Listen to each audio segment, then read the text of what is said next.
We clocked about 10 hours of work by the end of the day, and to my surprise, DDD even paid us for overtime, and he practically shoved the envelope into my hands, stating that he felt bad for putting most of the work on our shoulders. At least he wasn't completely heartless, but he also said he wanted us out by 7 o'clock so he and Falcon could finish boarding up the windows. By the time the evening came around, Lucina and I had cleaned up most of the floor and restacked all of the boxes, although we didn't bother setting anything up.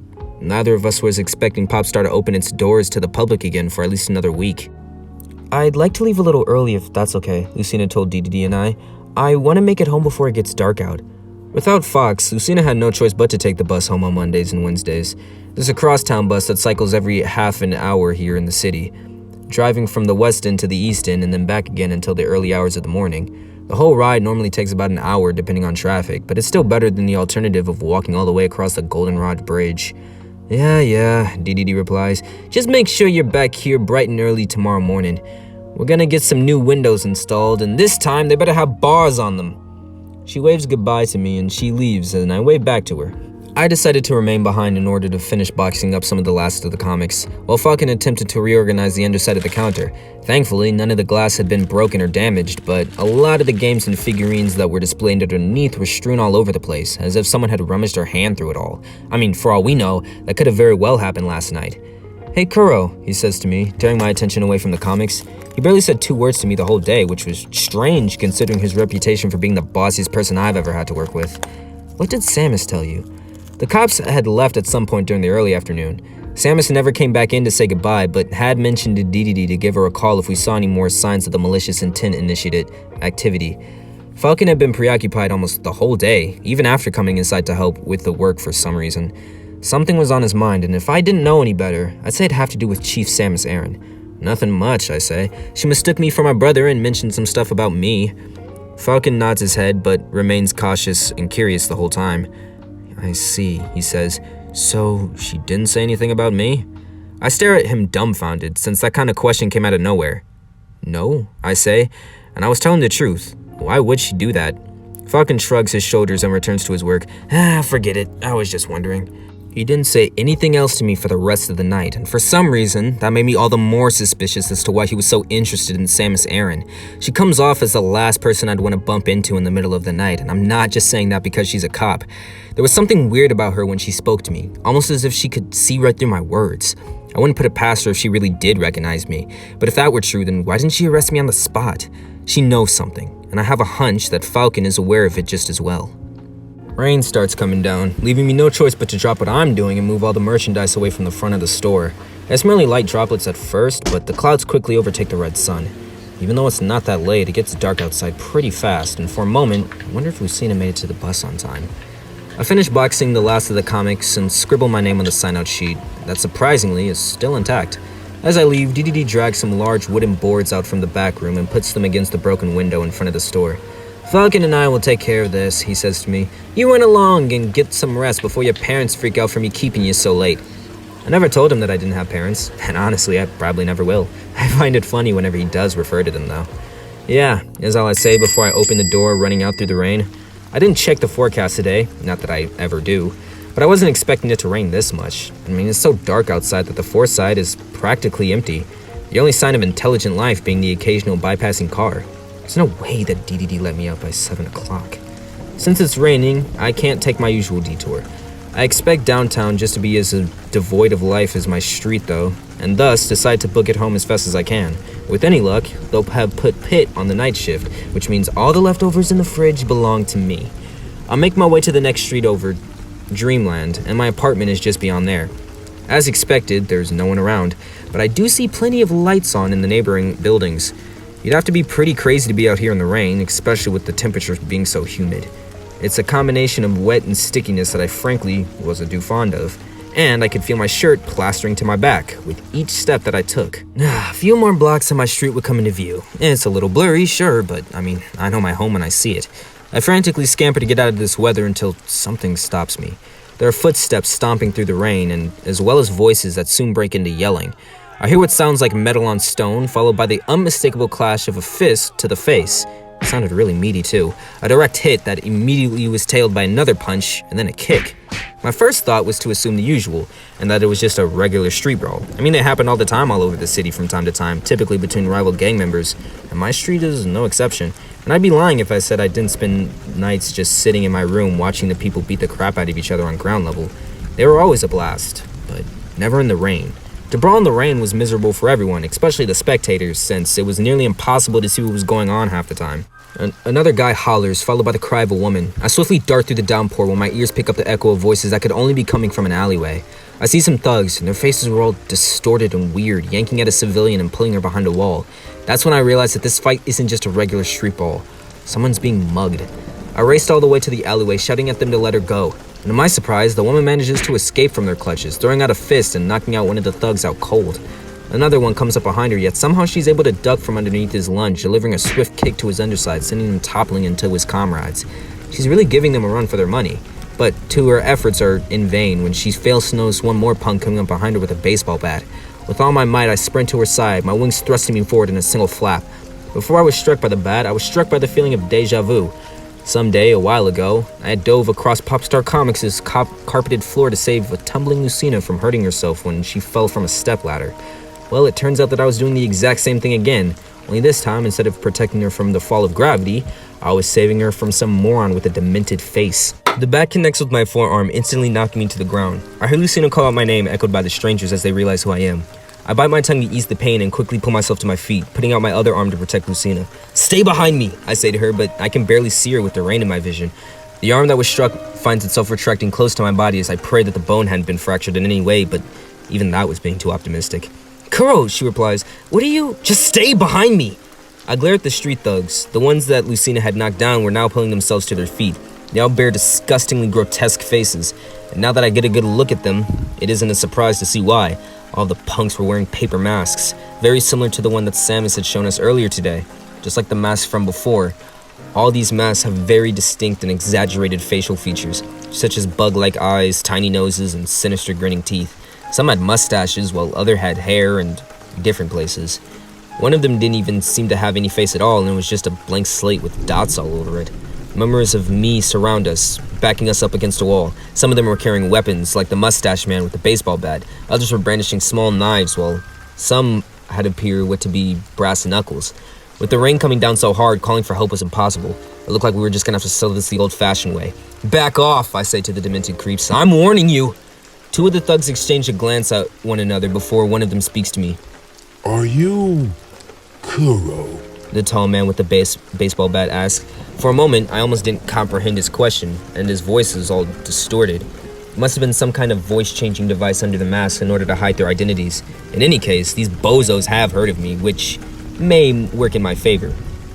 "Yeah," I reply with a scowl, "and you're on Gerudo turf. Leave now, and maybe I'll forget that this ever happened." I was hoping that would get them to stand down with the intimidation factor, but unfortunately, they didn't fall for my bluff. If anything, my response made them look more eager to beat Lucina and I to a pulp where we stood. "Excellent." The man taps his palm to his bat. "Let's get 'em, boys." I back right into Lucina, who looked terrified beyond belief. She grabs hold of me, but I refuse to budge from my position as her shield. I've never run away from a fight, and I sure as heck wasn't about to start now. "Someone please help us!" she cried. The sound of rain immediately was overtaken and by a revving engine.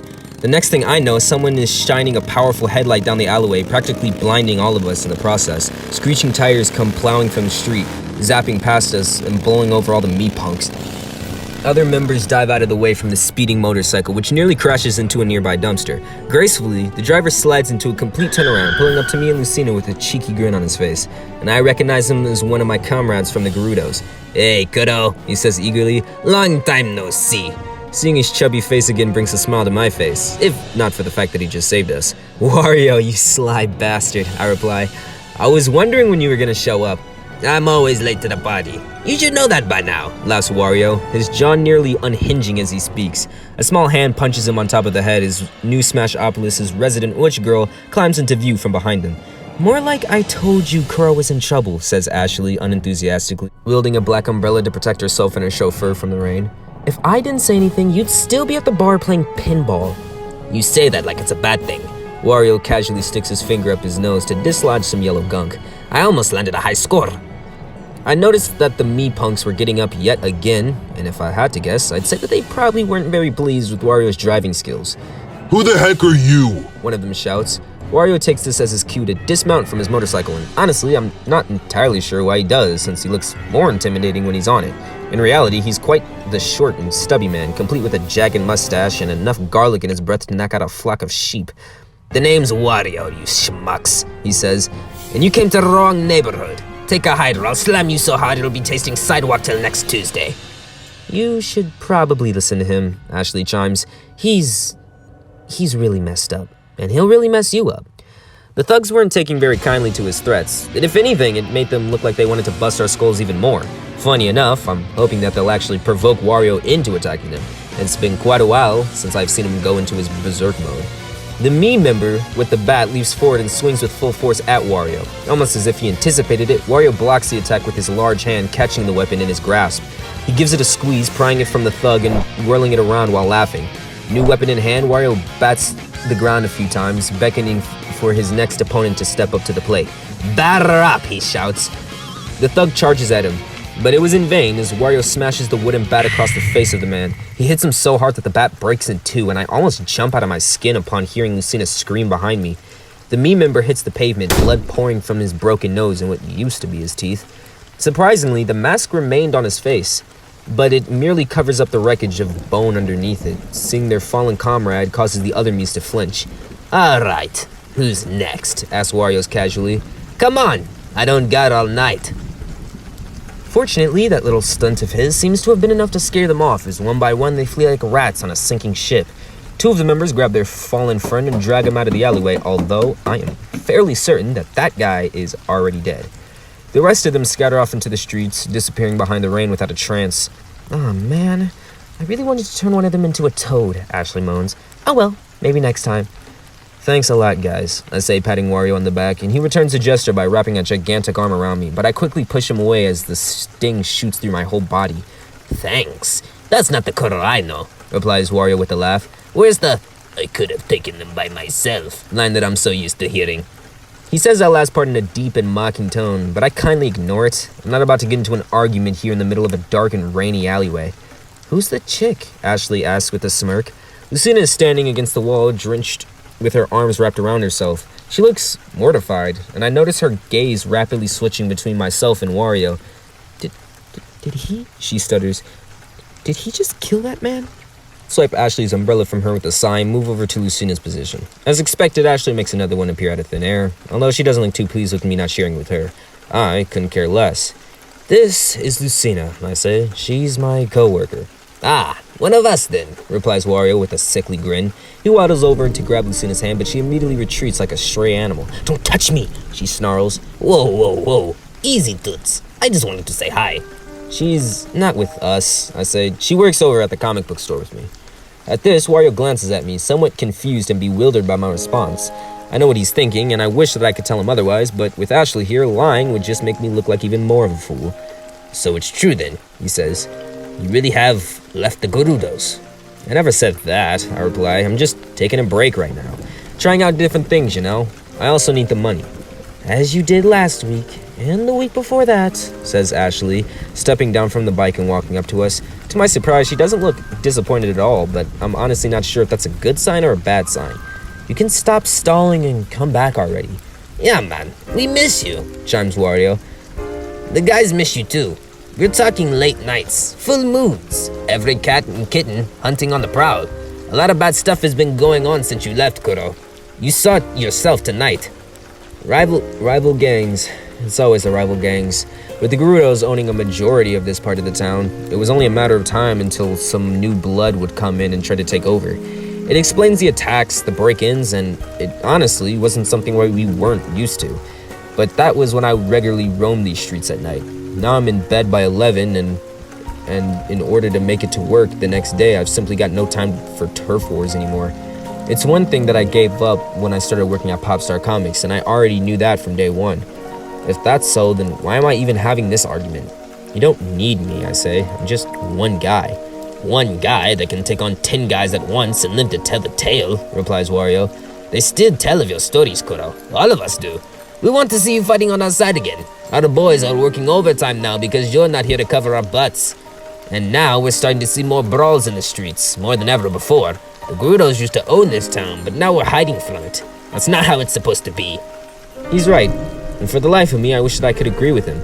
Something inside of me is holding me back, however. Even when I noticed Ashley held out her hand for me to accept it, I already got what I came for when I left Popstar Comics today. So who cares if they still need help fixing the store? Who cares if their image might be tarnished after what happened last night? I certainly don't, and yet for some reason I couldn't return to the Gerudos yet. For Mr. Conversation was an outsider who, up until a few minutes ago, did not know anything about my previous life. But now, my secret's out. I'm sorry, I say to them. I'm just not ready to go back yet. Believe me, I wish that there was another way. Kuro, come on. Forget about your stupid job already, says Ashley, rolling her eyes. You got so much more going for you than pushing boxes all day. It's not about that, I shout, but I catch myself a moment too late. I need more time to think about it. It's been a long day for me.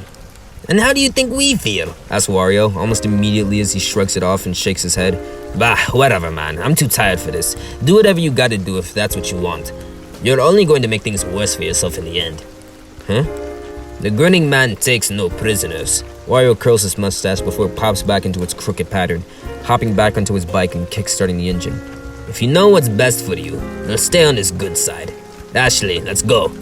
Ashley pouts, but eventually complies with her companion's demands. She's on the backseat of the bike, holding her umbrella above both of their heads. See you later, Kuro, she replies quietly. The exhaust pipe blows a foggy cloud of grime at me and Lucina. And the next thing I know, Wario had driven out of the street, vanishing quicker than he had shown up. He didn't even bother saying goodbye, although I did notice Ashley staring back at us. Lucina's head hangs low as she continues to hold herself.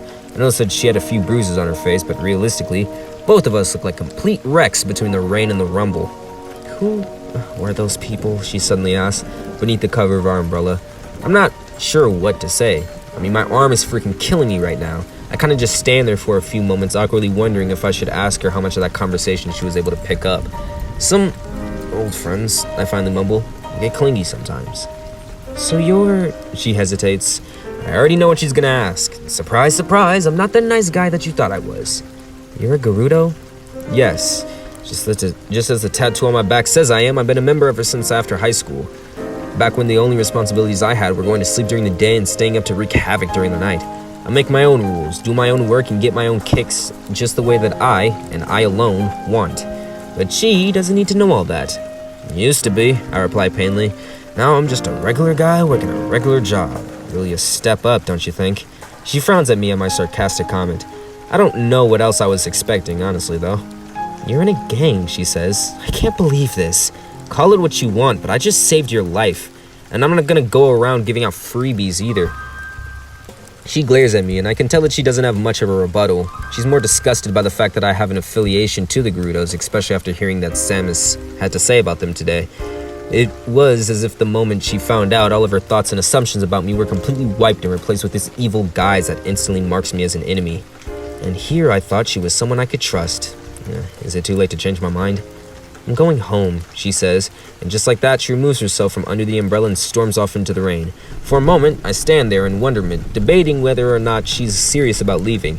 I mean, after what happened tonight, you'd think she'd be more careful about walking around the city, and yet after a few seconds, she had turned the corner and vanished. Given the current time, it would be incredibly stupid of her to wait for the next bus, only to wait for another hour again before finally getting dropped off at her home. That was all assuming that no more me-morons were in the area. Reluctantly, I go after her. Hold on, I say, and I wave her down, raising the dark umbrella over both of our heads. She pushes her matted hair out of her face, but I can't tell if it's the rain or sweat trickling down her cheek. Our place is just down the street. You can stay the night if you want. Oh, she replies, but it's just a placeholder to show how uninterested she is in my proposal. Look, it's raining, it's dark, and there are freaks with masks running around all over the place. It's too dangerous to wander around here looking at the bus stop all night. I adjust my posture and lift my arm. Plus, I'm the one with the umbrella. She ponders the thought for a few seconds, but it doesn't take her long to come up with a response. If not for her unenthusiastic gaze, I'd probably think that she just wanted me to go chasing after her. All right, Kuro, you win, she says. Lead the way. We walk back to my apartment, which is just another block down the street. We don't say much to each other, however, for I know that she's still kinda pissed at me for keeping such a big secret from her. What does she care, though? I mean, it's not like I was going to attack her or anything. I've actually been a pretty nice guy to everyone I've met these past few weeks. They're the ones that are lucky for not having to deal with the real me, because let me tell you, the real Kuro can be pretty nasty when he wants to be. She just better make sure that she doesn't cross the line, otherwise she'll really have to see how much of a bad guy that I am. It saddens me to tell Wario and Ashley off like that, but in the end, I'm simply looking out for myself. I mean, after what happened last night, and now this night as well, me quitting Popstar would only raise suspicion and land me behind bars faster than I can say malicious intent initiated. That's why, for the time being, I have to remain a loyal employee for as long as I can. Well, at least until all this crap blows over with the Mies. The only problem is, now, they know my face.